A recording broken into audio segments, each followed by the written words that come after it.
बसुमतारी गिबियावनो बर' रादाब नायगिर नोंथांमोनखौ आंनि चेनेलाव बरायबाय लोगोसे गोजोन फुंबिलिनि गाहाम हामलायथि बावहरबाय नोंथांमोननि थाखाय लानानै फैबाय आं गोदान मोनसे रादाब नोंथांमोना भिडिअखौ अननानै जोबजासिम नायलांदो। दिनै 2026 मायथाइनि 20 आगस्ट दिनैनि माखासे गोनां खौरांफ्रानो जादों। सेथि रादाबाव दङ बिटिसि सोरखार आरो आसाम सोरखार जयै रिभिउ मिटिं खालामनायनि सायाव बिटिसिनि चिफ हाग्रामा महिलारि बिथाङा माखासे गोनां बाथ्राखौ फोरमायथिदों। जाय एजेन्डाखौ लानानै बिटिसि सोरखारा प्रेजेन्टेसन होदोंमोन 90 जौखोन्दो पजिटिभ जाबाय आरो 10 जौखोन्दोखौबो आरोबाव एसे सावरायबावनांगौ दङ होननानै फोरमायथिदों बिटिसिनि चिफ हाग्रामा महिलारि बिथाङा। तामुलपुर जिल्लानि कुमारिकाटायाव नखल सनानि फालांगिरि साथामखौ खादों। 4 नं कालिपुराव कास्टम बिफाना होसोनानै सासे आइजोजों लोगोसेनो गुबुन 2 हौवा सुबुंखौ खादों। हादोर भुटाननिफ्राय आयेन बेरेखायै नखल सनानि फालांगि खालामनायजों लोब्बा दङमोन होनना मिथिहोदों। मानास हादोरारि हाग्रामानिफ्राय मोफौ बुथारनायनि अजदाव 3 सुबुंखौ खादों। दुथां बुकुल राजबंशी, प्रसेन राजबंशी आरो कामेश्वर रायखौ खादों हाग्रा बिफाना। पर्बतजरायाव मैया दुवाराय बर' बारग' मावसोम हानजा आफाद थामहिनबा अल बड' एक्स भलन्टियार फर्स अर्गेनाइजेसना आलादा बड'लेण्ड रायजो सोरजिनायनि थांखिजों जानजि खाफ्रादों। पर्बतजरायाव एक्स भलन्टियार फर्स अर्गेनाइजेसननि गोदानै आफाद दाफुंनायनि समायखिरा लानाय हाबाफारि खुंफुंदों। क'क्राझार जिल्ला पर्बतजरा महकुमानि सिङाव थानाय मंगलजरा मुंख्लं सुजित नार्जारि गोसोखां नब्लाङाव हाबाफारिखौ खुंफुंदों। सुरतनि गंसे रेस्टुरेन्टआव पनिराव बिस मोनजानानै 5 बोसोर बैसोनि उन्दै हिनजावसा गथ'नि जिउ खहा जानांदों लोगोसे नखरनि 4 सुबुङा जब्रायाव गोग्लैदों होनना खौरां मोननाय जादों। थांनाय 15 आगस्ट खालि शीतल रेस्टुरेन्टआव काजु पनिर जादोंमोन होनना मिथिमोनदों। महाराष्ट्रआव गोदान आयेन महाराष्ट्रआव माराठी राव रोङाब्ला अट' टेक्सि सालायनो मोननाय नंला।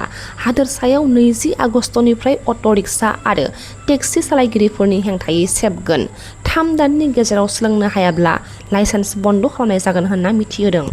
हाग्रामा महिलारि बिथांनि मोनदांथि आरो बिबुंथि बिजाबखौ बिटिसिनि गाहाय खुंगिरि हाग्रामा महिलारि बिथाङा गावनि आखाइजों बेखेवनानै होदों।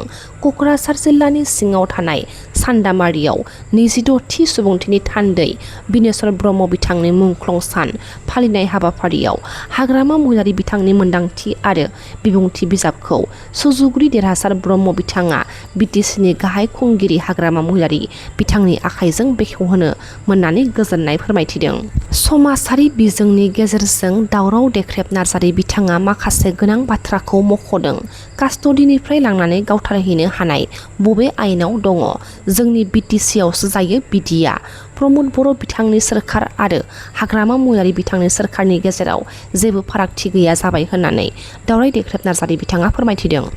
हमनानै लांनानै आरोबाव कास्टडिनिफ्राय बख'नानै आरोबाव गावथारफिननो हानाय माबे आयेनाव दं बिदिलाय?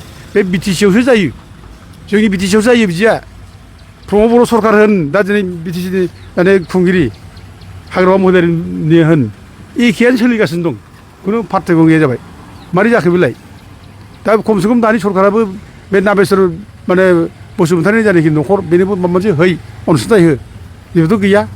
मालायनोबालाय बिराद माने आदर खालामो मालायनोबा सहाय होयो दा गावनोबा होआ। दा जाहैबाय दानि जायनाखि फुंखाव गावथारनाय बे फुंखाव गावथारनायनि दायावथ' एखे फरेस्ट डिपार्टमेन्टआ जरिथ' दं एखेबारे। दा जों अनेक आं रेकर्ड दं गोबां रेकर्ड आं मोनगासिनो दं। आं नामखौ आं दिनै बुंथ'ला। जाय माने माबानि फरेस्ट डिपार्टमेन्ट आरो NGOनि मानसिफोर फैसा लायो आंनाव लिस्टआनो दं। बे गासिबो लिस्टआ आंनाव दंजोबो दा आं मोनजोब्बाय गासिबो। जों माखासे खोथाखौ जोङो दिनै उल्लेख खालामनो गोनां जायो। जे थांनाय माने 2019आव सालाकाथियाव मोनसे घटना जाबाय लाफिकुल इस्लामखौ गावथारनाय। बे लाफिकुल इस्लामखौ जेब्ला गावथारो दा जोंना बिटिसि चिफआ मानाव गेदेर हाग्रामा महिलारिमोन। दा बिथाङा थांदों। न'आव थांनानै बिथाङा एनाउन्स खालामना फैदों जे लाफिकुल इस्लामनि न'खरनो माने 2 साख्रि होगोन होननानै आरो साख्रियाबो होदों 2 साख्रि। ओमफ्राय लोगोसे कम्पेनसेसन मोनसे एसक्रेसिया होना फैबाय 5 लाख खरि बिथाङा माने एनाउन्स खालामबाय होना फैबाय। दा अब्ला दा बिसोरनो जुदि बिदि एनाउन्स खालामना हैदोंब्ला दा जोंनि बे जाय फैनानै जेराव फरेस्ट डिपार्टमेन्टआ गावथारदों आरो फरेस्ट डिपार्टमेन्टआ हाग्रामा महिलारिनि बिटिसिनि आवथायाव गोलैयो बिसोरनि कन्ट्रलाव थायो।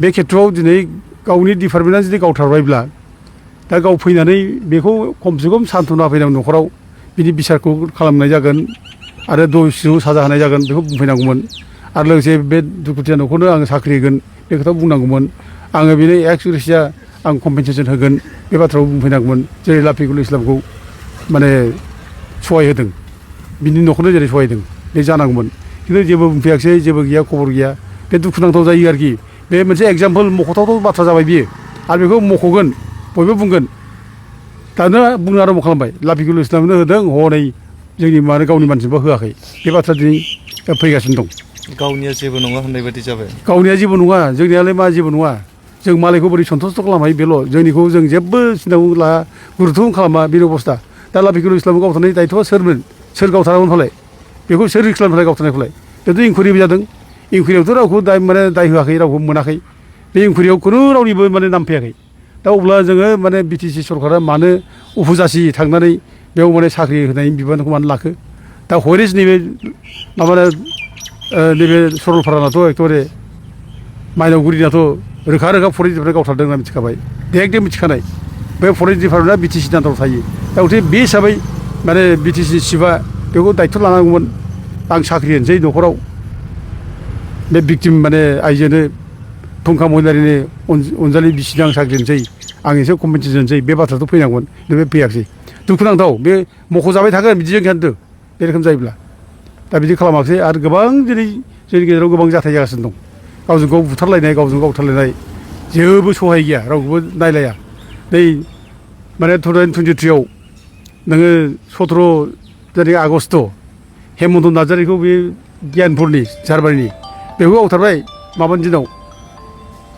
प्रमद बर'नि दिनाव बे फरेस्ट डिपार्टमेन्टआ गावथारदों बेखौबो एनजिअनि मानसि गावदों फरेस्ट डिपार्टमेन्टनि रायफलखौ लानानै एनजिअनि मानसिया गावथारबाय दा गावथारनायनि उनाव बेनो जेबो खबर गैया रावबो खबर लायाखै उदिस गैया माबा मोनसे होनांगौ जेबो गैया जास्ट माने ओरैनो माने सान्थना मोनसे कनसलेसन होननानै दोनबाय बिनि फिसाफ्रा बोरै लेखा फरायनांगौ दाथ' रावबो नायग्रा गैला फिसाफ्रा आलाय सिलाय जाबाय फिसा सानै दंमोन दा बिसि अनजालि नार्जारि बेहाबो जेबो गैला दा बिसोरनो थांनानै नायनांगौमोन प्रमद बर'आ नायाखिसै दा जोंना दानि बिटिसि सरकाराथ' नायनांगौमोन खबर लाहैनांगौमोन एसेसो सहायोमोन जेबो गैया आरो बे माबानि जाबाय नाबेसर बसुमतारिनि बेबो 2023नि 14 सेप्तेम्बराव गावथारनाय बे नांजा बेखौ माने गान्दा गं फानग्रा होननानै हमनानै लाबोबाय कास्टडियाव दोनबाय सानथामनि उनाव ओमफ्राय कास्टडिनिफ्राय लांफिननानै बख'लांनानै माबा दैयाव थाख्लाय दैसेराव गावथारहैबाय बेसेबां इनजास्टिस बेसेबां अननाय बियो बेबायदि खालामनो हायो नामा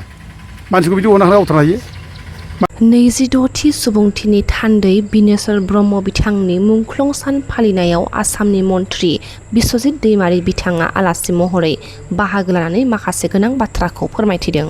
गोबां खामानि मावलांदों आरो बिथाङा बर' थुनलाइ आफादाव आफादगिरि बिबान लानायनिफ्राय बर' राव थुनलाइखौ माने जौगाहोनायनि थाखाय मोनसे गोदान बिथाङा मोनसे आबहावा लाबोदों खराग होफैदों आरो दिनैनि बर' रावनि 8 शेड्युल मोननायनि बिथिङाव बिथांनि जिथु माने बिबान लानानै दैदेनबोनाय बिनि गेजेरजोंनो बे स्टेजाव जों सफैनो हादों। हारिनि अलखद समाव बिथाङा बयनिबो जानानै गोबां माने बिबान लाबोदों।